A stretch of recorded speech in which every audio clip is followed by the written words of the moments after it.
Hello everyone, my name is the Chemist77 and welcome back to the Interrealms SMP. It is episode 6 now? 6, yes, it's episode 6.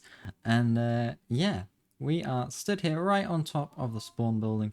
It's very nice to actually be able to be up here. Quite odd to be able to look down the really nice area that is Spawn Island. We can see all the different houses that have popped up, lots of very cool things. Cobble's turtle over there. I think the most recent addition, which looks absolutely fantastic. Um, but yes, the name of today's episode is Wood. Um, Wood is always good, useful for chests, which you can use to make hoppers and shulker boxes, which we're going to need a lot of eventually. And yes, but so with today's episode, we are going to go ahead and build a tree farm. Now, if you have watched my previous single player series that I did, Farming Minecraft, then you recognize this one. If you haven't, I encourage you do go check the series out. My first ever series on YouTube, and yeah, I really enjoyed doing it. It was quite sad to see it go, but it was necessary. It sort of ran its course. But yes, we are going to be building my own custom 6 wood tree farm that I designed myself. And yeah, so Eleni is going to come and help us with it as well because I told her there's a cake involved in building it and she wanted to eat the cake. So, so we're going to have that. But yeah, so we're going to jump straight into, whoops, a time lapse here. And so yeah, let's hit it.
And here we go, coming out of the portal. You can see I've already used it a little bit. You can also see we've upgraded our diamond beacon to 2x2 because we can. And so yeah, this is our wood farm. So it's a 6 wood tree farm. So it will do a bit of oak, bit of birch, spruce, cherry, acacia, and this here is jungle. Obviously, the issue with jungle wood is jungle trees are very bad for sapling drop rates, so you always want to keep a few behind. Oh, someone's sleeping for us. You always want to keep a few behind just in case you need to grow a tree and then fortune mine it. We've got plenty of bone blocks given to us by Eleni. Eleni has a skeleton farm, and yeah, that absolutely pumps out bone blocks like there's no tomorrow. And given that Eleni is sort of sharing this with me, a few of the farms anyway, most of the stuff here is mine. But yeah, given Eleni is sort of partly sharing this industrial district with us, she's graciously provided the bones in exchange for use of said tree farm. But yeah, so like I said, this is a custom design of myself. The reason I actually designed this rather than using one of the existing designs was because I wanted a tree farm that would work with acacia. So if you flick this here lever, aim right at that block there, I can use Tweakaroo to act as a whole use.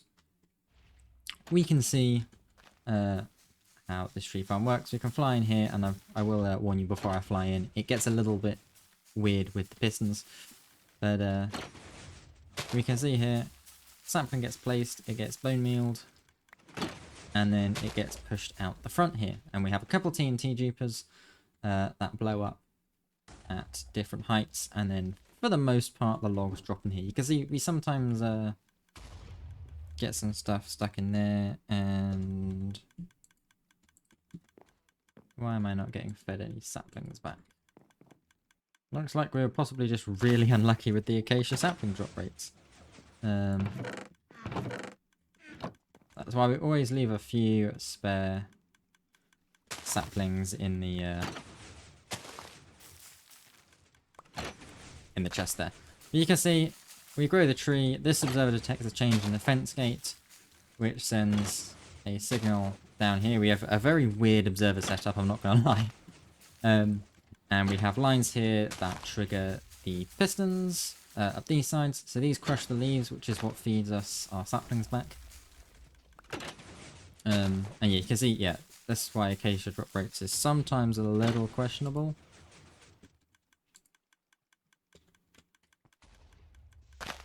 Because, yeah. That's just weird though. I've never had this issue with acacia acacia trees before. I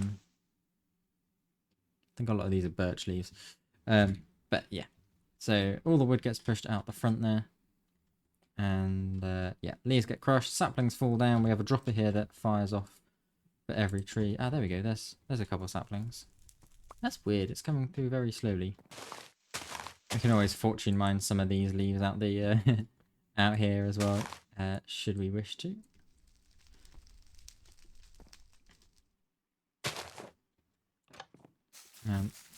Turn it on. And yeah, so we have a double piston extender there, which pushes the logs forwards and out. Ow. And leaf crushers here to get us saplings back.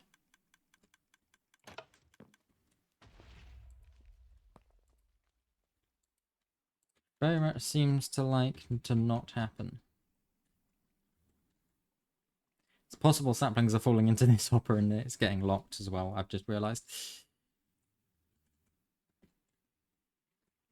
The other thing, of course, is, yeah, if you need be, there's usually other saplings dotted around that I'm out here. Now, one other thing to note about the farm is if you're using oak, you need to press this button here.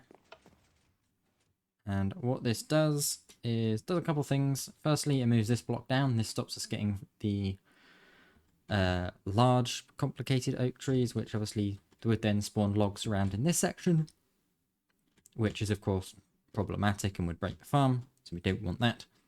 The other thing it does is just pushes this block down, which stops these top two layers of pistons from firing, because, of course, if these fired, then we'd have a bit of an issue with that block there. So I can place that, turn it on because the light is on, which is just that light does nothing really functionally. It just is powered by this block here to show that it is in oak mode. And so if we keep holding this, we should see soon enough some oak comes out. Of course, because we are limiting the height of the tree, we only get 4 oak logs at a time. But yeah, so the oak is probably not quite as efficient as the other wood types, and we can turn that off, feed that. And one thing important to note is you do want to make sure you empty the dispenser out if you change a wood type, because it doesn't just empty out into your inventory. It does only fire once every tree, so obviously if you get more than one sapling per tree, then this is going to slowly fill up. And if you're using a different tree, the last thing you want is to get fed other saplings and then run out of saplings. But so we can do other things like take some spruce wood, make sure that's turned off to help the tree grow, line it up, and then if we come around here, we should eventually see. There we go. We eventually see some spruce wood coming out, and we're just exploding all the other wood types off the top. It is quite funny seeing loads of different types of logs across there. And then collection system, you'll have seen just flows to the bottom of that pool there, aligned against the honey, so it gets picked up by the hoppers in these here item filters. And obviously, as well as you can see, this does work with cherry. My fun little fact about this farm when I was designing it was Silo 119 before they even announced cherry. And then they announced cherry trees. Yeah, because it's very similar to acacia in how it grows. It did just happen to work with cherry, which I was chuffed to bits about. Found that very amusing. But yeah, so the only woods that this doesn't work with is dark oak and mangrove from the overworld, and then of course the nether trees as well, which have obviously different growing mechanics. But I do have plans for a couple of nether tree farms just over here, which we'll get to in the future. We don't necessarily need lots at this exact moment in time, and we also need a load of ancient debris for it. So we may have a bit of a debris mining stream soon enough. But yes, that will do it for today. One more farm added to the industrial district, which is actually really getting quite filled up now. It's looking great. We've got obviously a little cactus farm that we built recently. We've got a wheat farm and clay farm that we built at the start. We've got the lava farm, the super smelter that we built last episode, I think it was. We have a dude down there. Not to mention with villagers underground. But yeah, it's really coming together. And actually, I do have planned stuff out in Litematica. If you've been on my streams, you will have seen this. But if we go... Oh, they are all turned on already. You can see here, we've got a few schematics planned out for the future. You can see we've got the nether tree farms that I mentioned earlier. We've got a wool farm that Eleni's going to build, as well as this moss farm here. That I think she's going to build, possibly with my supervision with the redstone. Why is... Oh right, so ignore me. I'm figuring out redstone. We've got a little pumpkin and melon farm. I think this. Yeah, pumpkin and melon farm, featuring auto crafters for the melon slices. Gotta love that. And that's it for now. We might add some other things in further down the line. We'll see. But yeah, the industrial district is coming together. But that is going to be it from me for today. And yeah, it'll be good fun. We now have lots of wood, which is very nice. But yeah, I will see you next episode. Bye!